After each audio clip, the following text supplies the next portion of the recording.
this spring practice, we talked last weekend, you were just sort of getting them to the point where they're ready to get into pads. Now that you've seen them in pads a couple times, what have you thought so far? I've been pleased. I thought today our energy was really good, our leadership, our focus and attention to detail, our competitiveness.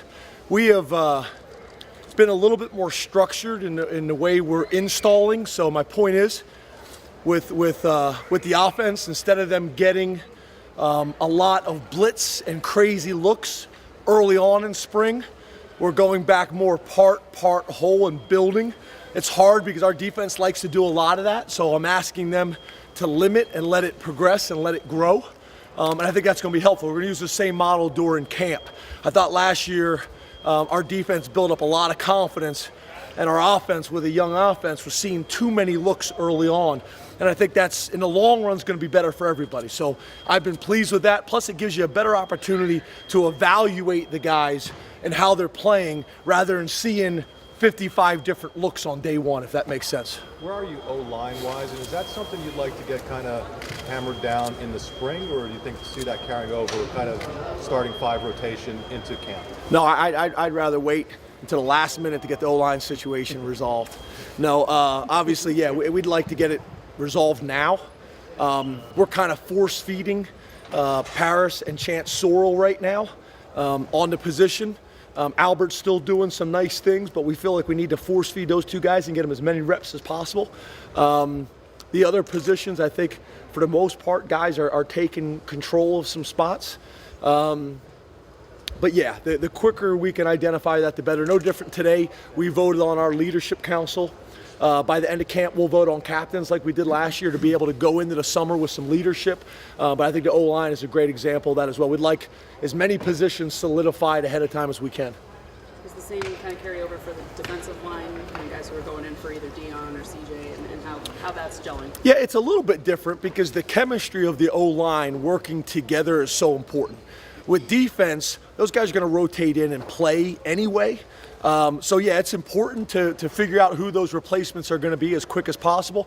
But whether you're the first defensive end or the second defensive end or the third defensive end or even the fourth defensive end, you're still going to play a lot of football.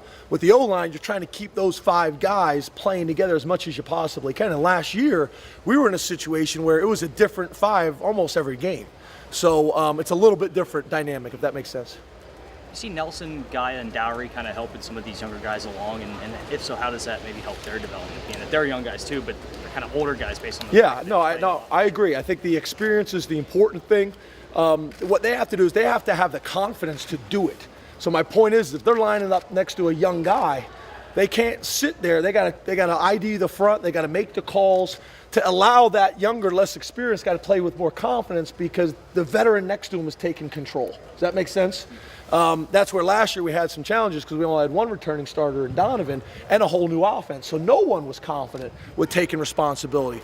It's no different than, we talk about guys going out and making a call. A lot of times they're afraid to make the call because if it's the wrong call. Well, the most important thing is we get everybody on the same page and make a decision. And for so far, we've done a pretty good job of that. We haven't really talked that much about the running. Your beard game is really strong right now, by the way. I miss the goatee. No, it's a good look. No, it's a good look. Well, I appreciate that. Yeah, man. I still dig the goatee, though. Nothing against that. Well, thank you. I appreciate it. But regarding the running backs, after Akeel Lynch, what have you seen from the guys behind him? And, what are some things we can expect to see during the spring game with those guys? Yeah, I think Nick Scott is really showing some flashes. I think Akeel is really showing some flashes. I think all those guys. I think even Mark Allen's done some nice things. What I like is we're being a lot more definitive. There's less hesitation. We're getting downhill. We're keeping our shoulders square, and we're just so much stronger and more explosive than we were last year. So I've been pleased. I've been pleased with that group. We still got a long ways to go, but Akeel's looking like the workhorse that we think he can be, and some of the young guys that we were excited about are showing some pretty good signs. We ran 4-minute drill today. Today we took, I think you guys were here for it, we took the Illinois situation exactly, yard line, situation, timeouts, and went through it again. And that's what we've done. We've gone back and took all these different situations from the games last year, and we want to play them out. And we want to learn from some of the mistakes we did last year. And the offense was able to line up in 4-minute offense and play pretty good and be able to win both of those situations in terms of eating up the clock. So that's because of the O-line. The tight ends are blocking better as well as the running backs running hard. Is that something you've always done, kind of repeated game situations? Well, I think, yes, and I think it's one of those things you're trying to make it more valuable. So if I get up there and I just say 4-minute situation, three minutes and 10 seconds left, 2 timeouts, and I'm just coming up with something. But if I can tell them this is the situation, and this is exactly where we were at last year against Illinois. Offense, you want to end the game on your terms, controlling your own fate, controlling your own destiny. Defense, we're trying to get off the field and get the ball back to our offense. So the defense, and go through the whole thing. So I think whenever you can point back to a specific example, it carries more weight, especially when it was a situation we weren't successful in. That makes sense. We may take a situation from a Super Bowl. It's something that when I call out and I can say, here's the situation from the Super Bowl, here's the situation from the AFC Championship, here's the situation from the Big Ten Championship, or something ourselves is probably even more relevant. James, you talked about the offensive line experience, giving Christian the opportunity to kind of work on his own game, not have to solve so many problems. What sorts of things do you want him to work on, and what sorts of things have you seen him sort of work on this spring? Yeah, I think it's a couple things. I think what happens is when you get hit that much, you start falling into bad habits, you start drifting, your footwork's not as clean, falling off throws, things like that. But more than anything, it's just the management of the game. It's getting us in the right plays, it's getting out of the bad plays, it's getting the playmakers the ball, it's managing the clock. It's all those things. And last year, really he was so focused on everybody else and trying to help them that it stunted his development in some ways. So I'm glad he's able to get back to be focused on those things. Can I get some of that water, please? You talked at your spring news conference about moving Jordan Lucas back to safety. What have you seen from him there, and who are some of the guys who have stepped up, to compete for his corner spot? I think it's a combination. Jordan, he's a physical corner. He's got the body. As you guys know, he loves to talk.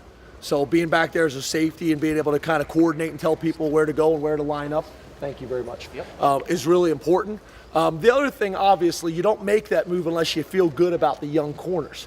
So having a Christian Campbell, having a Grant, Trevor's playing a really high level, Daquan Worley's showing some nice things. We need that fourth guy to step up for us right now. And then the move makes really good sense because now you got a 2.5 deep at safety and hopefully a 2.5 deep at corner.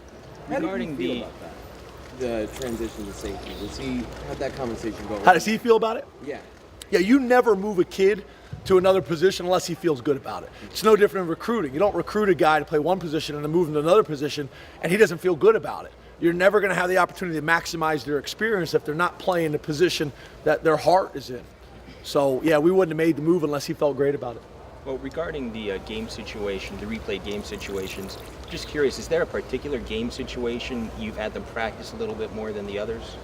No, because if you look at it, I think our defense needs work on 2-minute. Our offense needs to work on 4-minute. But really, we want to work on all those situations. So what we do is we map out our entire spring practice. Are we getting enough 4-minute situations? Are we getting enough 2-minute situations? Are we getting enough goal line? You take all the different situations, in football. First down calls, second down calls. Sometimes it may be too many. I mean, you rep the heck out of goal line, and then maybe you run it 9 times, during the year. So you got to just make sure that the things you're doing in practice make sense for the game. So we want to make sure we get all the situations covered, and we make sure we're spending the right amount of time on it as well, based on how many times are you really going to run those things during the game, and not just based off this year, based off the last 5 years, studying the game.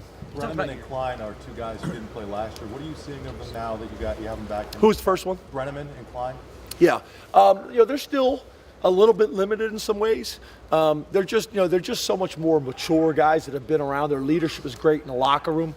I'll be able to answer that better a little bit, probably in camp. Klein has been out for a long time. Brenneman's been out for a long time. So to think they're going to come in from the first day of spring ball and be full go and see no residual effects from it, that's not going to happen. You talked about your tight ends and your opening presser this spring about how to be that legitimate threat, they have to block better in the running game. How do you do that where I imagine you have to expose them to contact, but it's early on? How do you strike a balance where you want to improve their blocking, but maybe you don't want to get them in those kind of contact drills? No, there's no balance.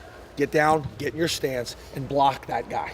And if you don't, then we'll put you in again and again and again. So our Lions Den, you know, the what people call Oklahoma drill, the one-on-one board drills, putting them in there and force feeding them to do it. They've got to do it, and if they don't, then we'll go 10 personnel. And I've seen some really good signs from them.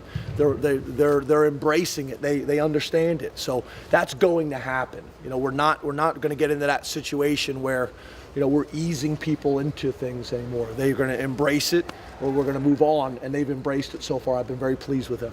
James, Two more you said questions. last year, at one point, I don't remember exactly when it was, but that you had to practice a little differently because of the scholarship limitations as far as contact. I mean, is that going back to the Lions Den drill? I mean, is it safe to say there's going to be more contact this spring? Yeah, I think there'll be more contact this spring. There'll be more contact in camp, but we'll still be a little bit limited. We'll hold back a little bit because we're still not going to be at the 85.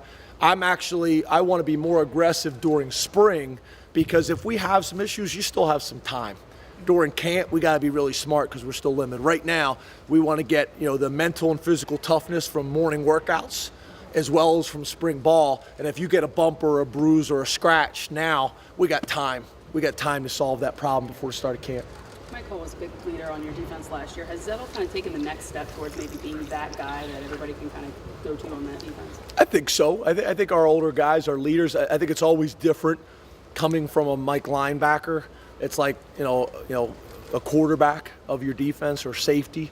You can have leaders at every single position, but, you know, the D-line, a lot of times they're only dealing with the front, where a linebacker is working with coverage in the DBs, he's working with the D-line in the front.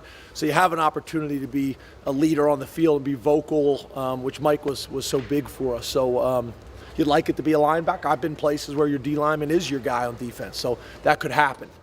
Great, thanks, So Coach. thank you so much, guys.